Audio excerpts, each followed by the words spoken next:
Mis queridos amigos, ¿cómo están? Bienvenidos al episodio 1 de Humanidad 2.0. Yo soy su host, Oscar Quiroz, y estoy muy contento de que nos estén escuchando el día de hoy. En este primer episodio tuve el privilegio de compartir el micrófono con la extraordinaria doctora Mari Carmen Elorduy, con la que tuve una plática muy interesante y llena de conocimiento sobre la guerra actual entre Rusia y Ucrania. Nos adentramos mucho a entender bien sus inicios y los fundamentos con los que Putin empezó estos ataques. Analizamos si los principios del derecho internacional y los derechos humanos están actuando de manera correcta frente a esta delicada situación. Y tuvimos un interesante diálogo sobre las armas invisibles de la guerra, las famosas sanciones y sobre quiénes son afectados realmente por todo este tipo de políticas. La doctora Mari Carmen es abogada por la Escuela Libre de Derecho y tiene una maestría y un doctorado en Administración Pública por la Universidad Anáhuac, México. Actualmente imparte clases de Derecho Internacional en la Universidad Iberoamericana. Es socia en una firma consultora en materia internacional, derechos humanos, migración y política pública, pero sobre todo es una mujer sumamente inteligente y con una calidad humana extraordinaria. Te dejo con esta interesante conversación.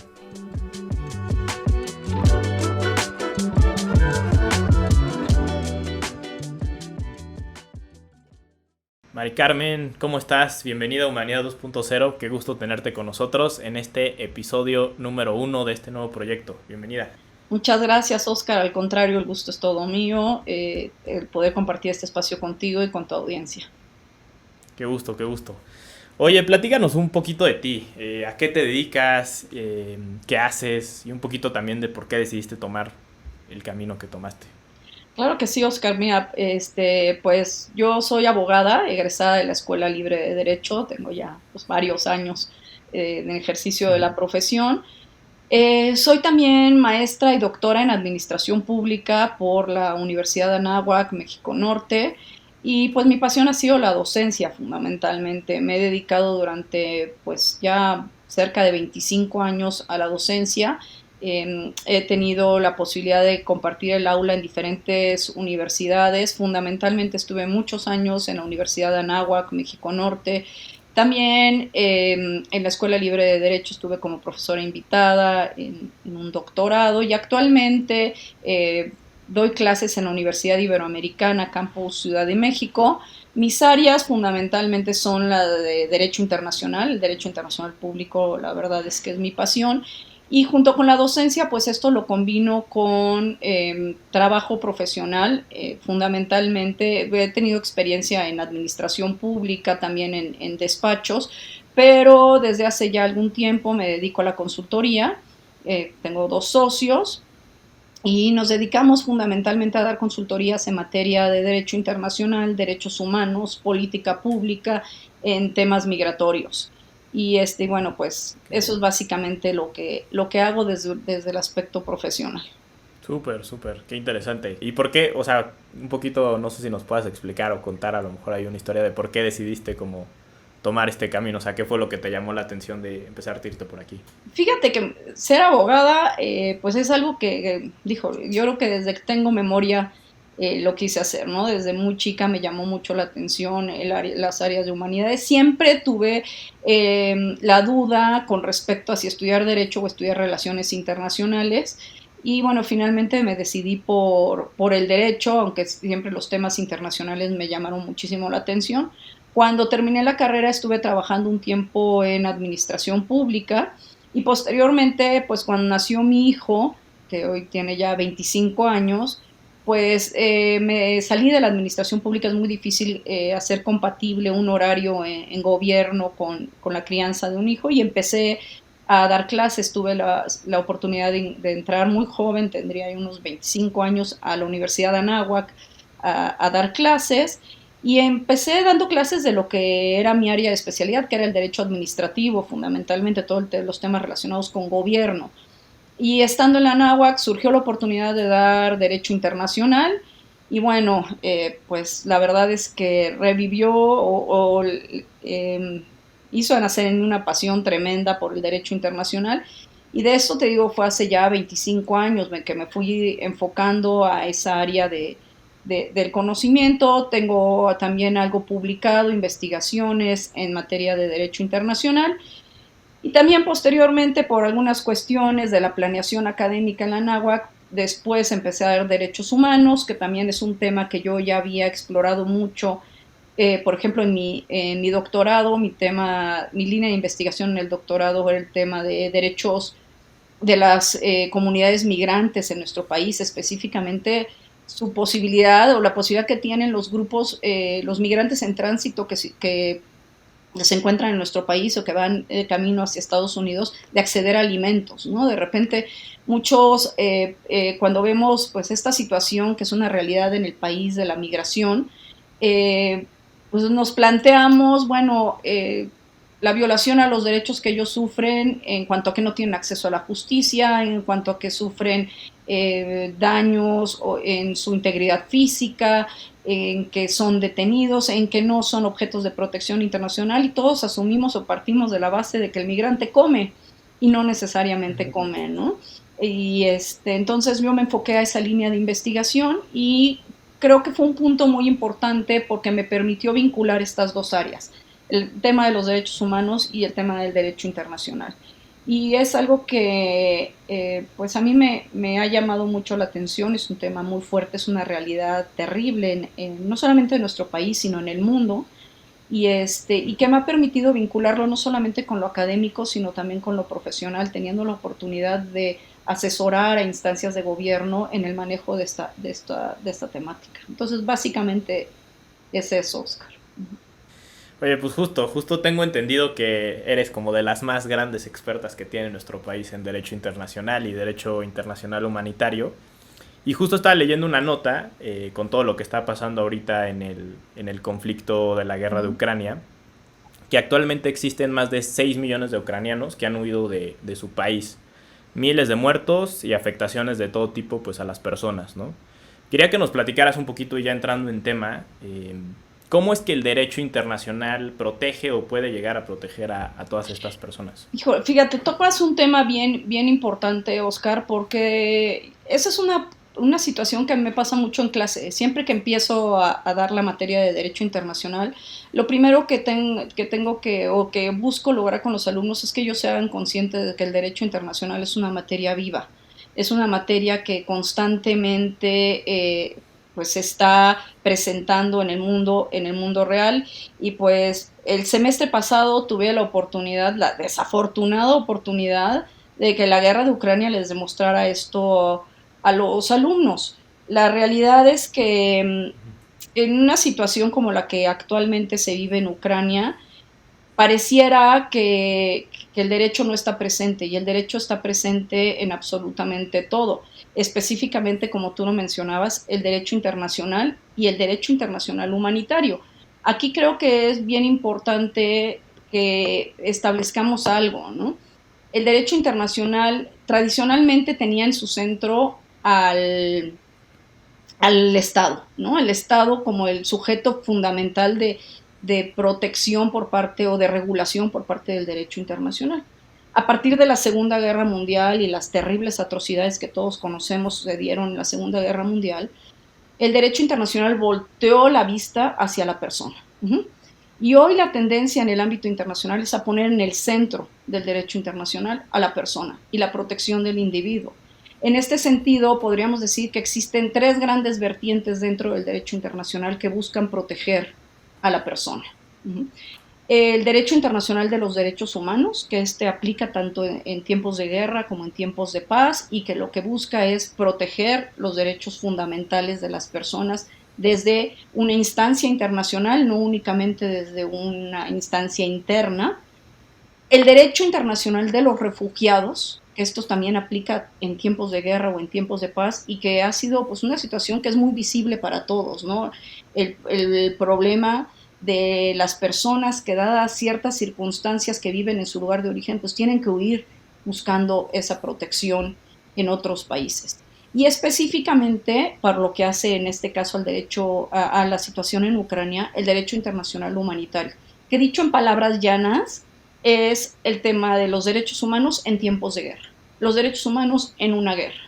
Entonces, en esta situación en Ucrania en particular, convergen estos tres sistemas. Tenemos un conjunto de normas que regulan el derecho internacional de los derechos humanos y que estamos viendo también están siendo afectados, violentados en Ucrania. Tenemos una situación, una crisis de refugiados muy grande que estará regulada por el derecho internacional de los refugiados.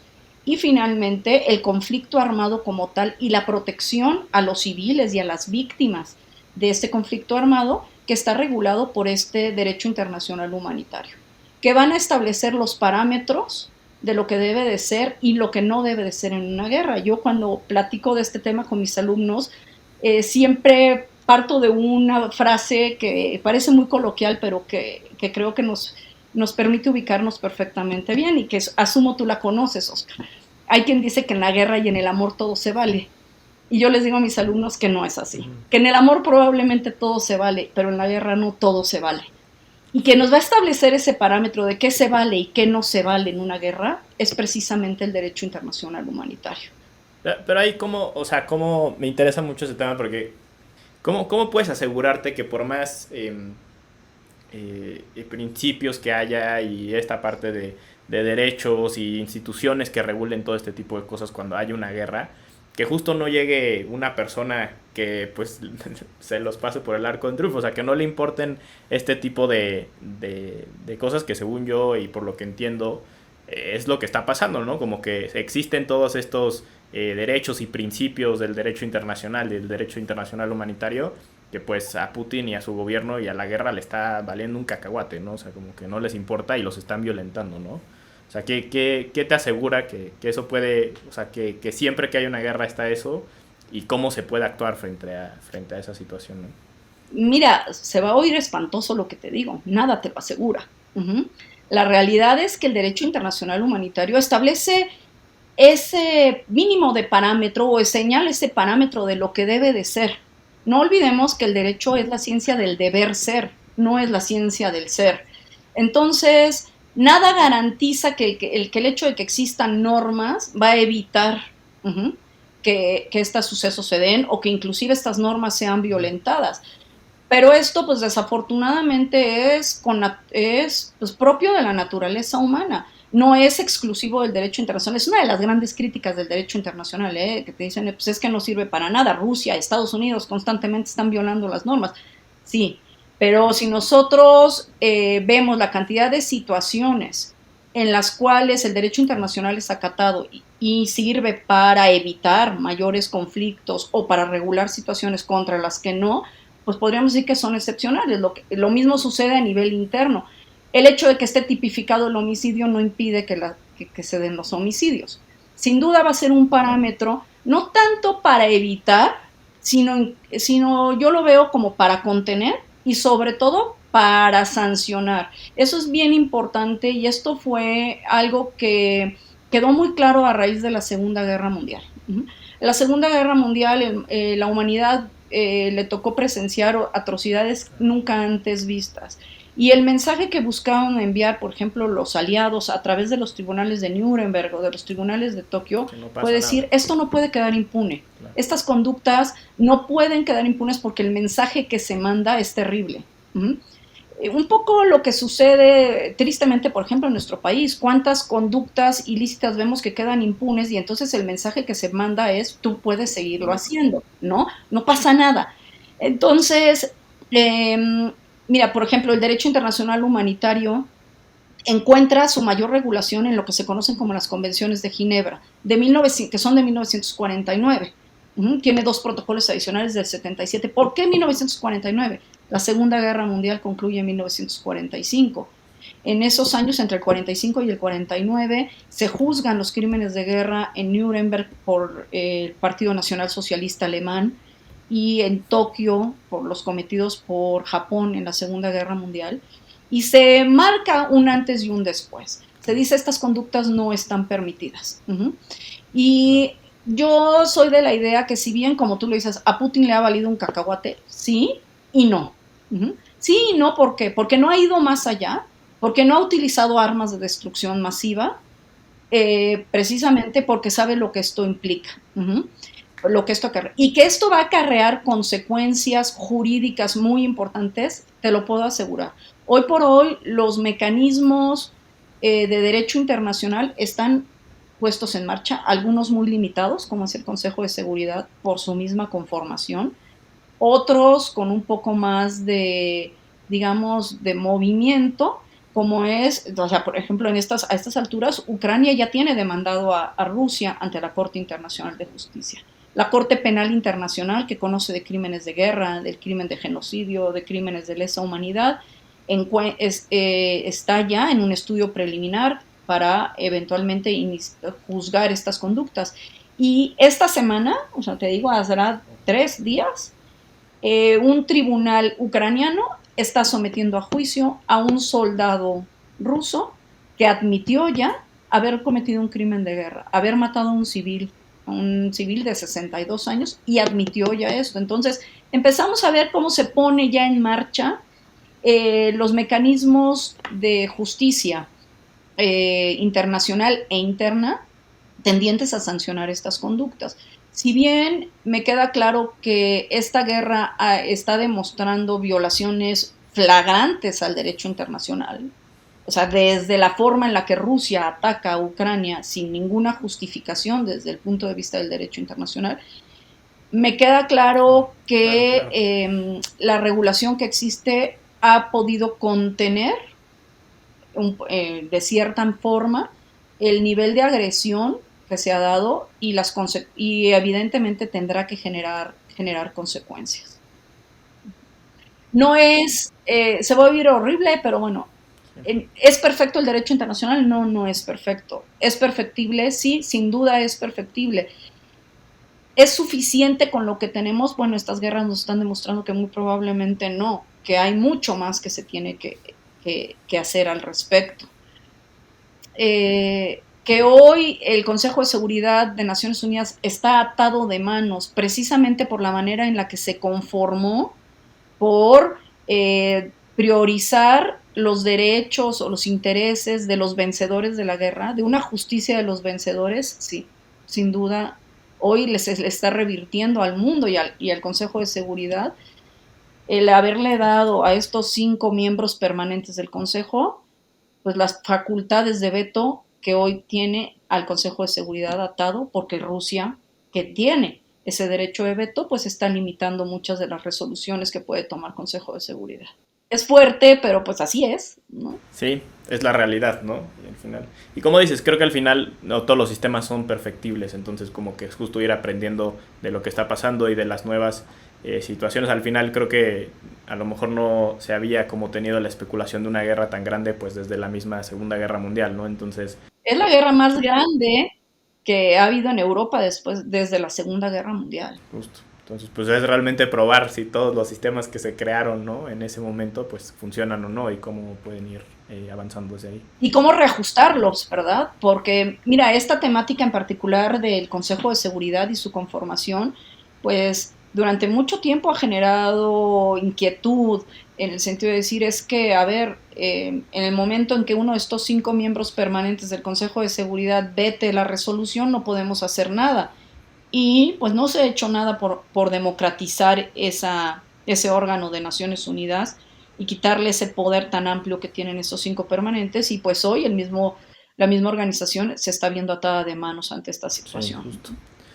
Oye, Mari Carmen, me gustaría ahora que nos fuéramos un poquito más atrás. Ya empezamos a hablar del conflicto y de las consecuencias que está teniendo y de los juicios y de todo esto. Me gustaría que fuéramos un poquito atrás, ahí por el 24 de febrero de este año, cuando empezó y comenzó la invasión del territorio ucraniano por tropas rusas, y que nos explicaras, para que todos lo tuviéramos muy claro, pues cuál es la razón que tú ves y la manera en la que Rusia está buscando como justificar esta invasión, estos ataques armados y tantas muertes. O sea, ¿qué hay detrás de Putin y de sus razones para empezar a hacer todo esto? Mira, Oscar, creo que tocas un tema bien importante y es el tema de los discursos, ¿no? Sobre todo en una época en la que vivimos a base de los fake news y donde cada quien puede tener su visión, su enfoque y su discurso en razón que busca justificar muchas de estas acciones. Creo que es bien importante explicar qué es lo que está sucediendo. Yo me iría, como para dar un panorama más general, un poco más atrás. Explicar un poco cuál ha sido, cómo se ha venido dando esta relación entre Rusia y Ucrania a lo largo del tiempo, digo, sin entrar y sin intención de hacer esto una clase de historia, ni mucho menos. Nada más explicar 2, 3 momentos que me parece que son muy importantes. Primero señalar que Rusia y Ucrania fueron estados fundadores de la Unión Soviética.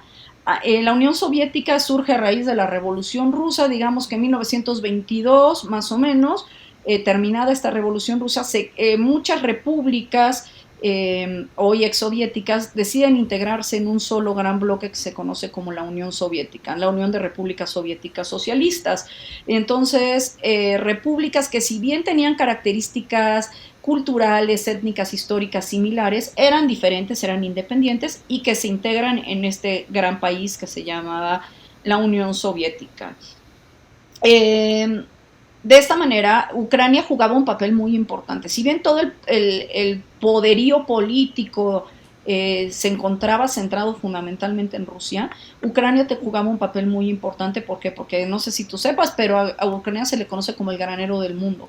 O sea, Ucrania produce muchísimos granos, trigo, es una fuente generadora de alimentos muy importante y en su momento muy importante para la Unión Soviética. Y también se desarrolló un programa de energía nuclear muy importante. Chernobyl, por algo Chernobyl está en Ucrania. Entonces, en 1991, además que implicaba la salida hacia el Mar Negro, que es geopolíticamente es muy importante porque le da salida a la Unión Soviética al Mar Negro, a toda y inclusive pues conectando hacia la zona del Mediterráneo, ¿no? Y por Turquía, etcétera. Entonces, geopolíticamente y militarmente era muy importante toda esta región. En 1991 se desintegra la Unión Soviética y los diferentes estados que integraban a la Unión Soviética adquieren su independencia, ¿no? Entonces, de esta manera, Ucrania se independiza y Rusia también se independiza, los diferentes países, Lituania, Letonia, Estonia, Kirguistán, Kazajstán, van adquiriendo su propia independencia. Y gran parte del arsenal que formaba parte de la Unión Soviética se queda en Ucrania. Rusia sigue teniendo un poderío muy importante, es quien hereda, por así decirlo, ese asiento en el Consejo de Seguridad y su esfera de influencia sobre lo que antes eran las repúblicas que integraban la Unión Soviética son importantes. Hasta 2014 los gobiernos de ucranianos eran muy cercanos a Rusia, muy cercanos ideológicamente a Rusia. En el 2014 se derroca a Yanukovych, el presidente ucraniano que era prorruso, y se genera una revolución, digamos, una revolución prooccidental. Se derroca a este presidente, a Rusia no le gusta esta situación porque siente que Ucrania se está acercando más a Occidente y ya no está bajo su esfera de influencia. Invaden la península de Crimea en el sur de Ucrania y se anexionan la península de Crimea.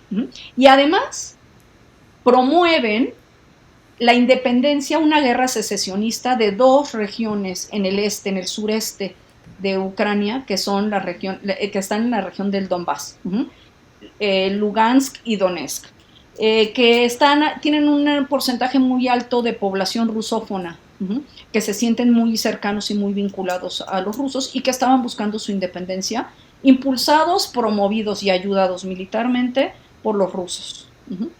Esto va a ser en parte el centro del problema. Se genera una guerra que hasta el día de hoy sigue vigente, en la cual estos movimientos estaban buscando su independencia de Ucrania, apoyados por estos movimientos separatistas, apoyados por los rusos. Generaron, en lo que va de este tiempo, cerca de 13,000 muertes. O sea, no estamos hablando de un conflicto menor. En 2015 se firman unos acuerdos que son los protocolos de Minsk, en los cuales se busca con la mediación de Francia y de Alemania lograr pacificar esta región. En 2019 es elegido Zelensky, el actual presidente de Ucrania, que él es completamente pro-occidental y él promete devolver la región de Donbass al país. Evidentemente a Putin no le gusta porque ve en las intenciones del presidente Zelensky la intención de acercarse más a Occidente y sobre todo de que Ucrania ingrese a la OTAN. La OTAN, que es esta organización del Tratado del Atlántico Norte, que es un tratado de defensa colectiva, y que pues para Rusia representaba un riesgo, ¿no? Entonces, en ese sentido, Rusia le exige garantías de seguridad a Ucrania, le dice: garantízame que no vas a entrar a la OTAN, garantízame que no van a haber cerca de tus fronteras armamentos de la OTAN, y garantiza además y reconoce la independencia de estas dos regiones de la zona de Donbass, ¿no? De Lugansk y Donetsk. Entonces, el discurso de los rusos va por ese lado. A ver, yo me estoy defendiendo porque tú no me estás garantizando esa seguridad, no me estás garantizando que no vas a ingresar a la OTAN, y además estás llevando a cabo una política de genocidio en contra de las poblaciones rusas que se encuentran en Donetsk y Lugansk, y tu política es fascista y nazi. Entonces, desde el discurso de los rusos, ellos lo que están haciendo es atacar como una medida de legítima defensa, porque consideran que no se les están dando garantías de seguridad ante la amenaza de que, o en la posibilidad de que Ucrania ingrese a la OTAN, y que además están protegiendo a las poblaciones de origen ruso que se encuentran en Donetsk y en Lugansk y que están siendo víctimas de un gobierno nazi. Entonces, desde su discurso, ellos están buscando la desnazificación de esas dos regiones. Ese es su discurso. Evidentemente, no hay elementos que prueben lo que él está diciendo, y tampoco se ajusta su discurso a lo que el derecho internacional establece como una medida de legítima defensa, que es la única vía o una de las pocas vías en las cuales en el derecho internacional está permitido el uso de la fuerza en las relaciones internacionales. La única manera en la cual está permitido el uso de la fuerza en las relaciones internacionales es como una medida de sanción por parte del Consejo de Seguridad de Naciones Unidas para una medida militar para garantizar la paz y la seguridad internacionales, o una medida de legítima defensa, ya sea individual o colectiva. Rusia ha querido justificar esta invasión y este ataque diciendo que sus acciones son tendientes a lograr una legítima defensa y de proteger a la población rusa que se encuentra en estas regiones y que está siendo víctima de actos genocidas. El objetivo final de esta invasión sí sería como volver otra vez Ucrania parte de Rusia. Ese sería como el objetivo principal. Pues no sé si toda Ucrania, pero por lo menos sí las regiones del Donbass. Es claro que así como se anexó la península de Crimea desde 2014 y que es una situación que sigue en conflicto desde un punto de vista internacional, donde no se le ha dado el reconocimiento a esa anexión violenta por parte de los rusos de la región de Crimea, pues ahora quiere ampliar esa esfera de control que tiene sobre el este, el sureste ucraniano. Primero, porque además, fíjate lo que son las cosas. Unos días antes de llevar a cabo la invasión, reconoce Putin la independencia de las dos regiones, de Lugansk y de Donetsk. Entonces, lo que él está diciendo es: a ver, yo no estoy invadiendo Ucrania, yo lo que estoy haciendo es defendiendo a estos dos países independientes, a los que yo he reconocido como países independientes, intentándolos ayudar que se defiendan de los actos genocidas cometidos en contra de ellos por parte del gobierno de Ucrania. No considero que su intención sea desaparecer completamente a Ucrania, pero sí anexarse estas dos regiones. Que de hecho, en un primer momento, digamos que esta guerra la podríamos dividir en dos grandes momentos.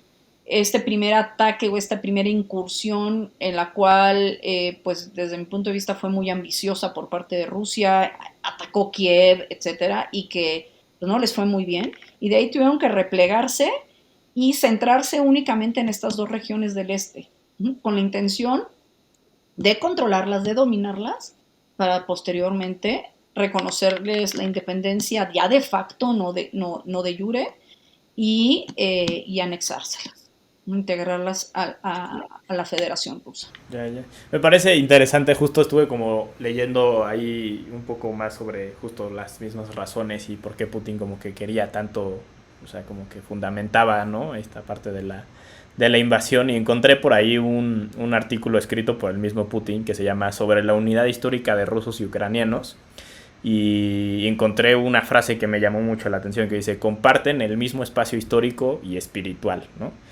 Y luego en 2005, no me acuerdo en qué evento fue, pero justo como que hablaba de que la caída de la Unión Soviética es la catástrofe más grande del siglo XX, ¿no? Y como si el Holocausto no hubiera existido y la Primera Guerra Mundial, y dice que la caída de la Unión Soviética se vuelve como la catástrofe más grande, ¿no? Entonces como que creo que desde ahí vemos un poquito como sí, esta fundamentación de Putin de querer, hasta de una forma como romántica, pues querer regresar como a la raíz de lo que empezó todo, ¿no? De anexar otra vez esa parte. Claro, es que no olvidemos además cuáles son los orígenes de Putin. Putin fue agente de la KGB. Él es un adorador de la idea de la Unión Soviética y del esplendor que en su momento tuvo la Unión Soviética y está buscando recuperar ese gran poderío que en su momento tuvo la Unión Soviética, y su fundamento es también de carácter étnico, racial, nacional. O sea, es el nacionalismo exacerbado. No sé si te recuerda algún otro personaje de la historia. Tiene grandes Sí, similitudes con otros personajes de la historia, alguno por ¿no? ahí. Sí, sí. Algunos por ahí terribles. Entonces, sin duda, pues también va por ahí, ¿no? Es esa intención.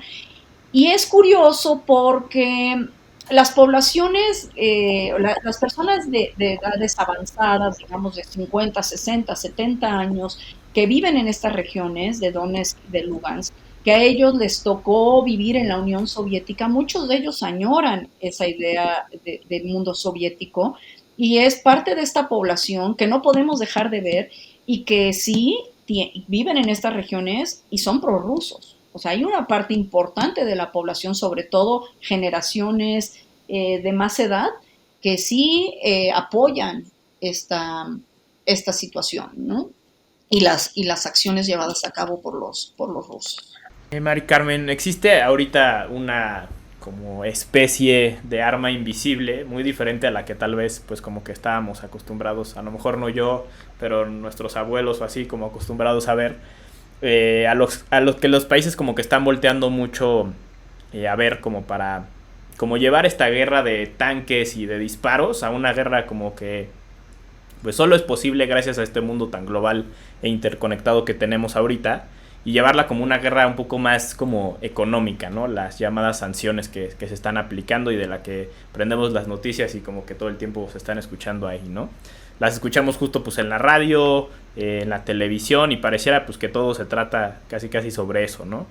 Entonces hay muchas marcas y estuve viendo que justo entre ellas está Netflix, Apple, Google, BMW, Amazon, McDonald's, ¿no? Es que sonó mucho, American Express, varias marcas que pues como que han decidido salirse o de dejar de operar o dejar de ofrecer servicios a raíz de este conflicto y con el fin pues de acabar la guerra, ¿no?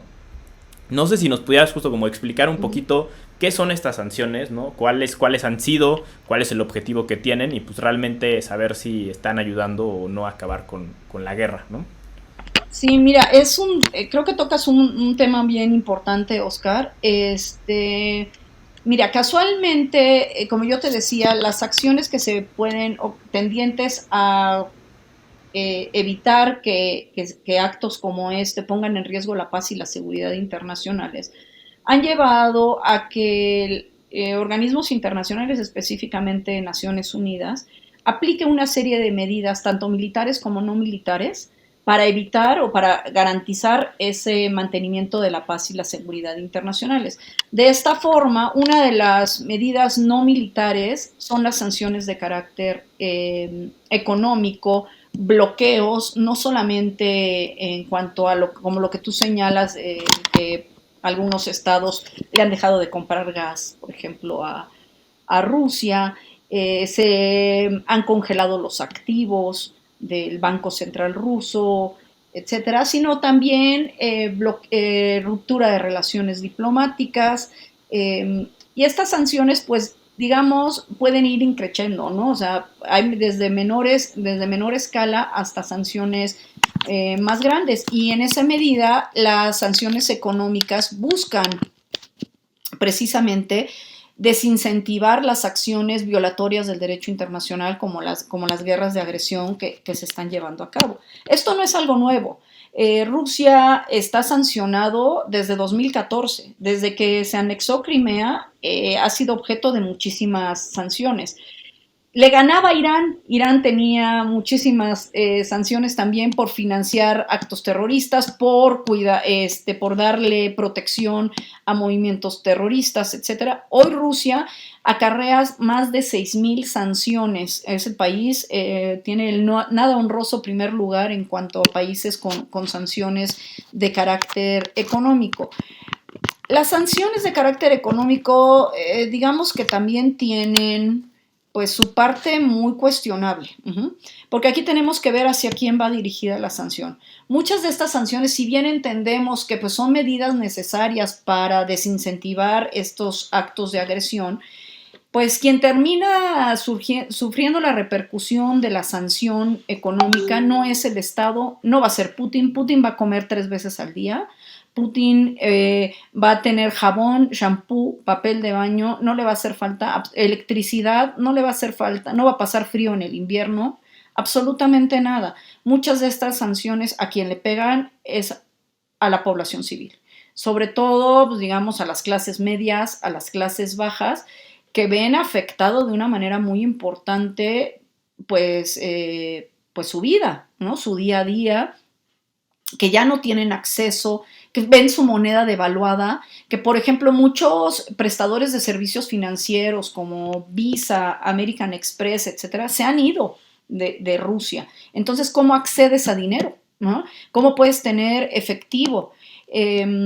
Muchas de estas empresas que han cerrado, pues han dejado en el desempleo a muchísimas personas. Industrias que se han visto profundamente afectadas, como la industria del turismo. El espacio aéreo de prácticamente toda Europa está cerrado para Rusia, entonces los vuelos rusos no pueden transitar, no pueden volar por espacio aéreo de países europeos, de países asiáticos, inclusive americanos, ¿no? Entonces, lo que se ha buscado, inclusive dentro del Consejo de Seguridad de Naciones Unidas hay un comité de sanciones que lo que busca es que los principios de derecho internacional humanitario también se apliquen a las sanciones. Que busquemos que las sanciones sean muy específicas, tengan un target muy particular, que vayan dirigidos, por ejemplo, hacia los grandes grupos oligarcas, como bueno, el caso de Abramovich, el dueño del Chelsea, que también vio afectados sus activos, y buscar en la medida de lo posible no afectar a la población civil, porque pues también son personas y no tienen en realidad ellos responsabilidad de lo que está sucediendo.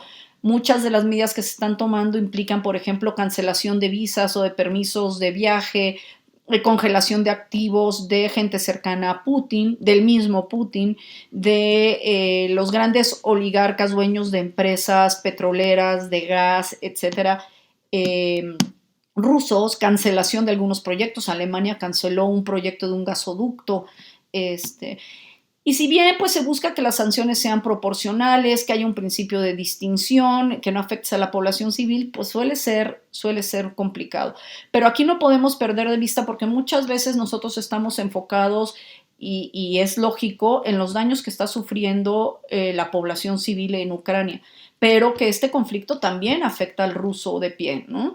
Y a muchos rusos, por ejemplo, que opinan diferente al gobierno de Putin y que han tenido que salir huyendo porque están amenazados por cárcel y que han estado teniendo que pedir protección internacional, solicitud de asilo en otros países porque están siendo perseguidos por el propio sistema de su país.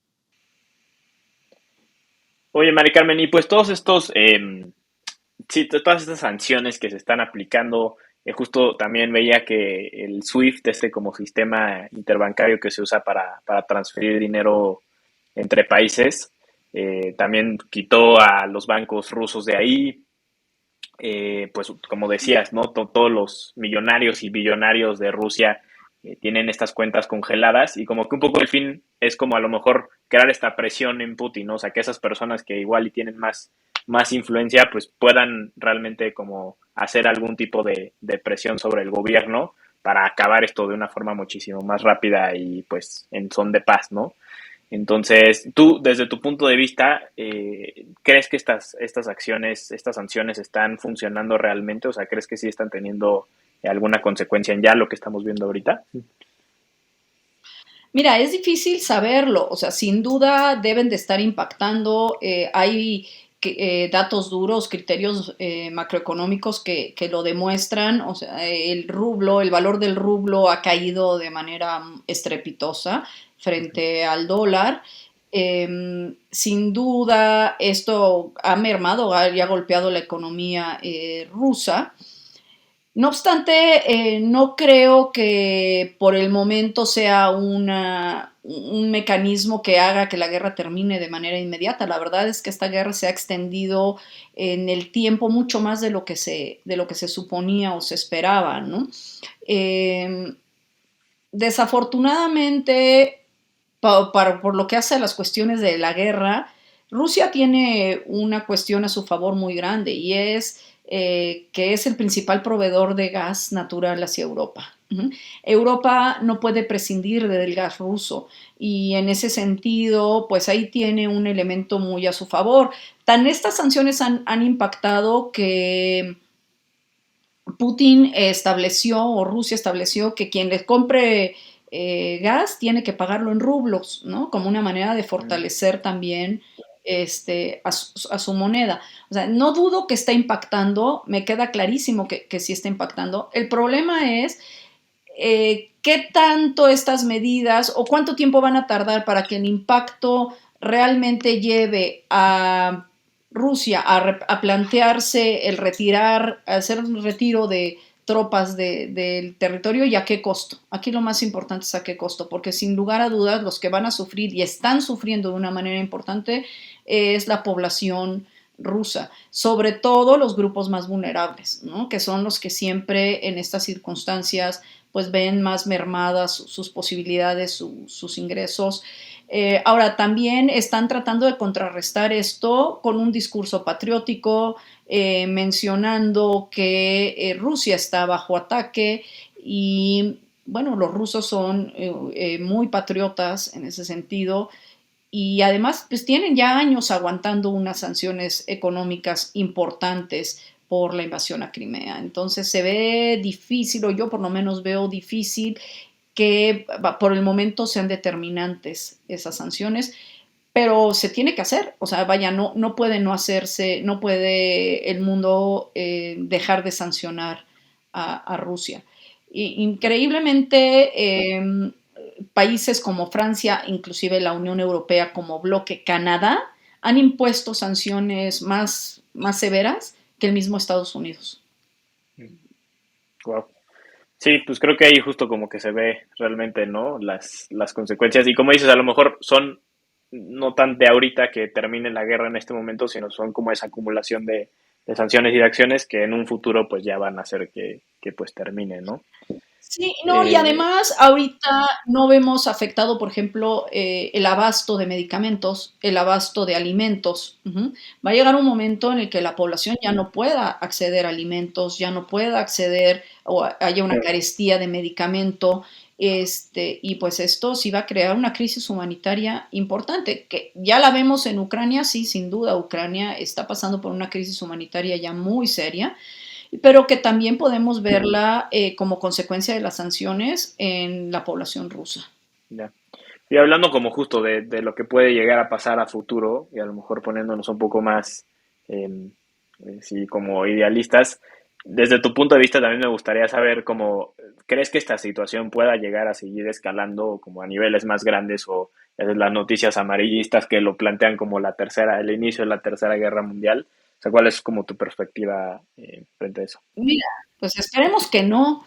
Eh, Sin duda, Putin ha demostrado que, pues, que tiene la posibilidad de hacerlo. No, no podemos olvidar que tiene un arsenal nuclear importante y que pues su reacción ante la decisión, por ejemplo, de los países del Báltico, Suecia, Finlandia, de integrarse a la OTAN como un mecanismo de protección, pues no le está gustando, ¿no? Claro. Él tiene que cuidarse y creo que se ha cuidado mucho en el sentido de evitar que los ataques a Ucrania lleguen a ser transfronterizos, afectar sobre todo a países como Polonia, por citar un ejemplo, que comparte una frontera importante con Ucrania y que sí forma parte de la OTAN, porque si llega a haber una afectación al territorio polaco, entonces sí se justifica un ataque por parte de la OTAN, ¿no? Ya. Y ahí sí estaríamos en un problema grande, ¿no? En un problema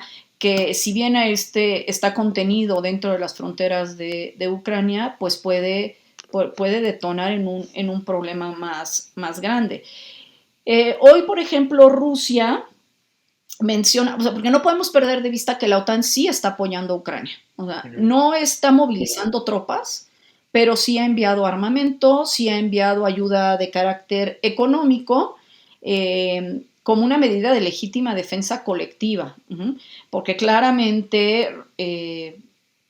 Ucrania fue atacado, o sea, y tiene el derecho a defenderse e inclusive tiene el derecho a que otros estados de la comunidad internacional lo ayuden, lo apoyen. ¿Por qué no ha movilizado tropas?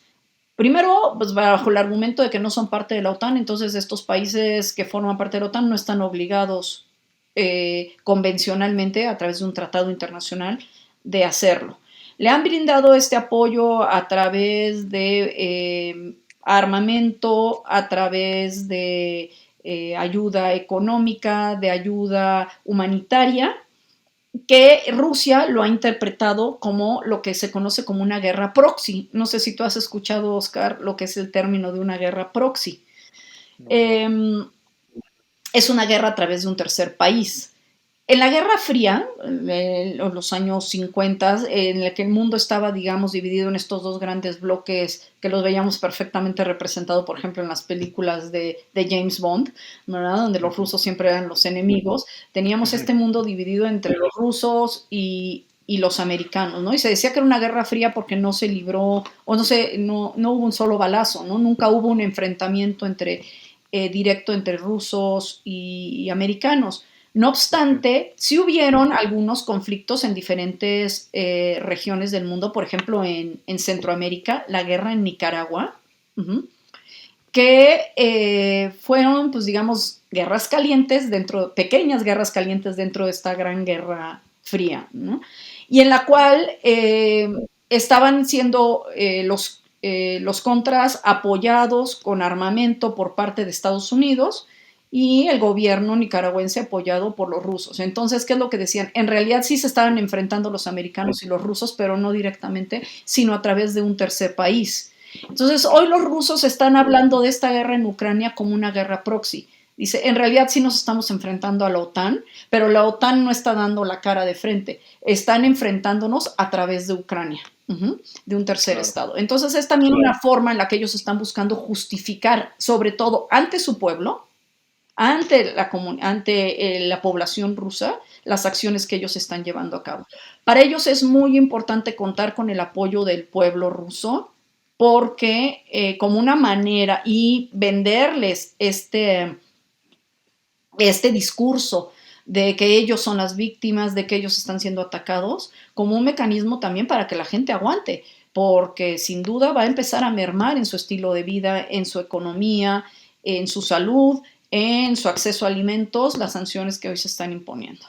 Oye, Mari Carmen, ya para ir un poco cerrando y para ir terminando, me gustaría mucho saber si tú pudieras a lo mejor influir un poquito más en las medidas que está tomando este conflicto, ¿cuáles serían tus propuestas?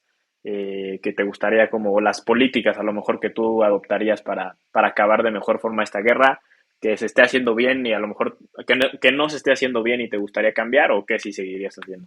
Mira nada más lo que me preguntas, Oscar, es que si te diera una respuesta perfecta ya tendría el Premio Nobel de la Paz asegurado. Es una situación muy compleja, profundamente compleja, que tiene muchos factores geopolíticos involucrados muy delicados y que tiene, pues digámoslo de esta manera, un equilibrio muy delicado. ¿Por qué? Porque pues cualquier acción puede desencadenar un conflicto de mayores dimensiones y mucho más difícil de contener. Eh, Mira, yo creo que más allá de las cuestiones políticas, porque esto pues se va a resolver por lo político, creo que es muy importante no perder de vista la cuestión humanitaria. Uh-huh. Para mí, mi mayor preocupación en todo esto es la manera en la que se ha visto afectada la población civil, sobre todo los grupos más vulnerables, niños, ancianos, personas con discapacidad, mujeres, personas de la comunidad LGBTQ y más, que están siendo vulneradas en sus derechos de una manera terrible.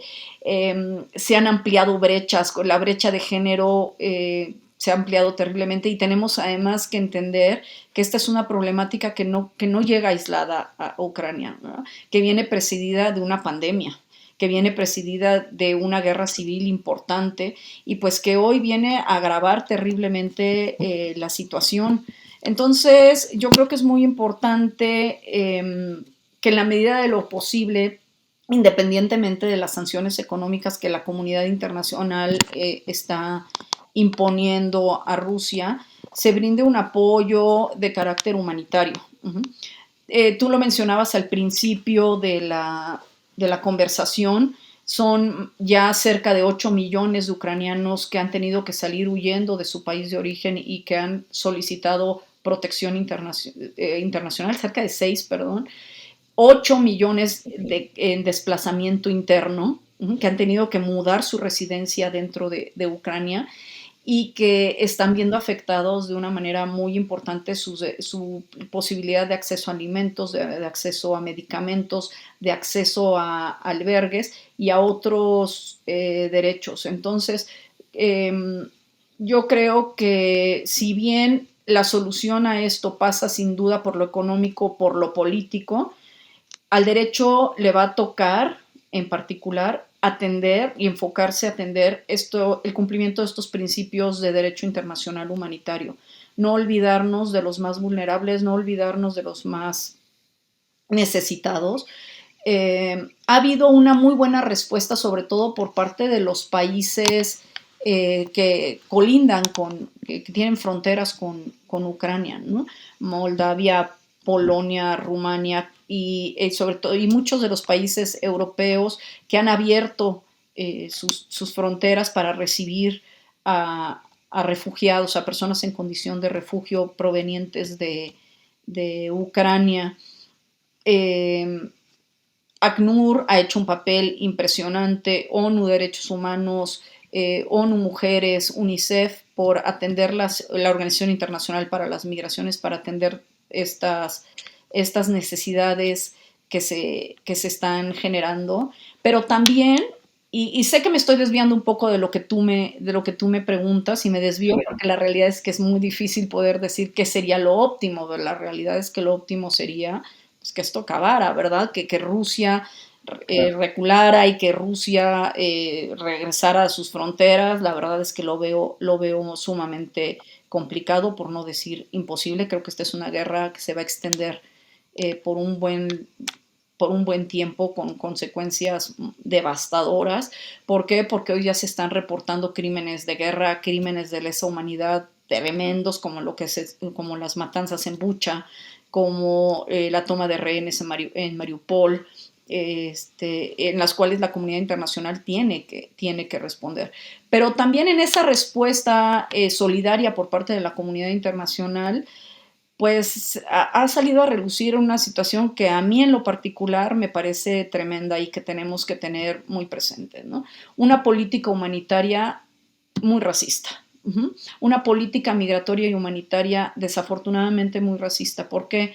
Porque hemos visto tanto en medios de comunicación como en expresiones por parte de mandatarios como por ejemplo el presidente de Hungría, que dice, es que este es una guerra de primer nivel y no de segundo nivel. No podemos comparar a los refugiados ucranianos con los ucranianos o con los refugiados o las personas que buscan refugio que provienen de Afganistán o de Irán o de África. Como estableciendo dos categorías de personas que necesitan protección internacional, cuando a final de cuentas la persona es persona independientemente del conflicto del cual provenga.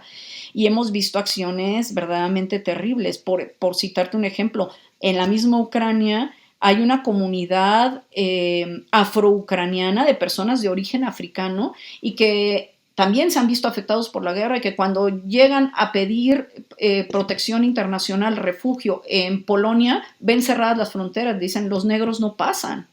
¿Cómo es posible? ¿No? O que Polonia tuvo durante mucho tiempo cerradas, o sigue teniendo cerradas sus fronteras con Bielorrusia para poder recibir a personas que requieren protección internacional y que vienen huyendo de conflictos en Medio Oriente y a los que les cerraron fronteras y murieron congelados en un bosque, pero que ha desarrollado políticas maravillosas para recibir, atender, por ejemplo, en casas de familias subrogadas, etcétera, a población ucraniana que cruza.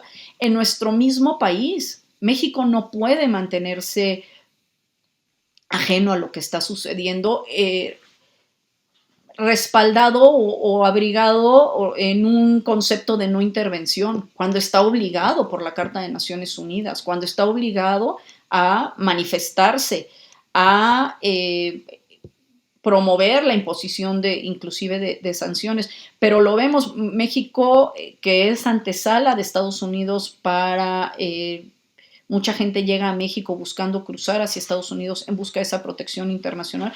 Ha recibido a mucha gente proveniente de Rusia y de Ucrania que buscan llegar a Estados Unidos. Y entonces se establecieron mecanismos para agilizar la solicitud de asilo o refugio de estas personas contra miles de haitianos y de personas provenientes de Centroamérica que llevan años sin la posibilidad de acceder a esa protección y que son pues políticas desafortunadamente que podríamos catalogarlas no solamente como racistas, sino que violan el principio de no discriminación en el acceso a la ayuda o que proporciona el derecho internacional humanitario. Entonces creo que no está en nuestras manos como sociedad el lograr la solución de este conflicto, pero sí de atenuar sus efectos, sobre todo en cuanto a la afectación que este conflicto ha tenido en la población civil.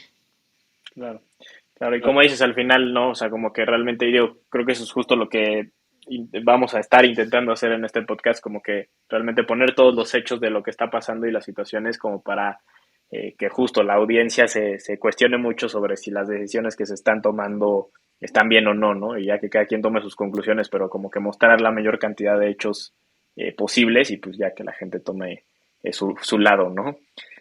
Mari Carmen, te agradezco muchísimo, muchísimo de verdad todo tu tiempo por haber compartido este espacio pues tan informativo y tan interesante con nosotros. Creo que tocamos un tema súper delicado, pero también que nos concierne a todos, aunque esté del otro lado del mundo. Creo que, o sea, sí afecta a nosotros mismos como sociedad y en futuras cosas de cómo se pueden ir solucionando los conflictos. Entonces, pues nada, te agradezco de verdad todo tu tiempo.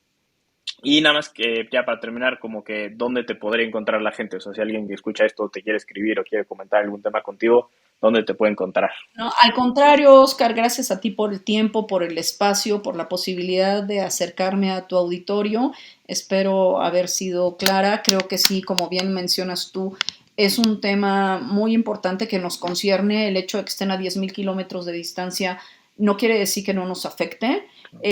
Sin duda México tiene y vive sus propias crisis humanitarias tremendas y también México se ha visto impactado en este sentido. Si bien México le ha otorgado protección como refugiados a 23 ucranianos que casualmente tenían un vínculo familiar con mexicanos, pues tenemos, sobre todo específicamente en la ciudad de Tijuana, una comunidad grande de ucranianos que están esperando poder solicitar asilo en Estados Unidos y que están conviviendo con otros cientos de miles de personas que provienen de otras regiones del mundo con conflictos que también han vulnerado su dignidad humana, sus derechos humanos, y que hemos normalizado y que no podemos normalizar, y que no podemos normalizar el que se les dé un trato discriminatorio en cuanto a la atención, porque necesidad es necesidad, sufrimiento es sufrimiento, humano es humano, provenga de la región del mundo y de la problemática del mundo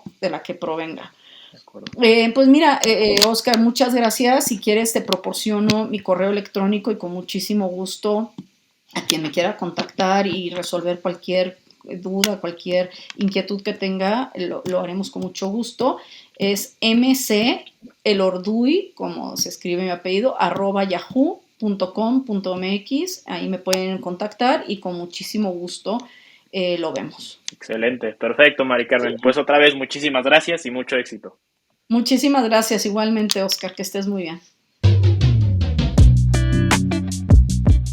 La verdad es que quedé fascinado con el nivel de conocimiento y aprendizaje que tuve en esta conversación con la doctora Mari Carmen. Y pues espero que como a mí también a ustedes les haya hecho pues preguntarse y cuestionarse sobre si estas acciones y estas decisiones que se están tomando en este conflicto ruso-ucraniano pues están bien o no. Y que aunque no pareciera, pues sí es verdad que cada vez nos afecta, nos involucra cada vez más a cada uno de nosotros. No te olvides de saludarnos en Instagram y Facebook, estamos como Bioética para Todos. Y platícanos qué te pareció este primer episodio. Ahí mándanos un DM o un inbox por Facebook y platícanos qué te pareció. También síganos aquí en Spotify y califíquenos por favor si les gustó con 5 estrellas para que cada vez más gente pues, pueda también escucharnos. Les mando un muy fuerte abrazo, que tengan un excelente día, una excelente semana, un excelente mes. Chao.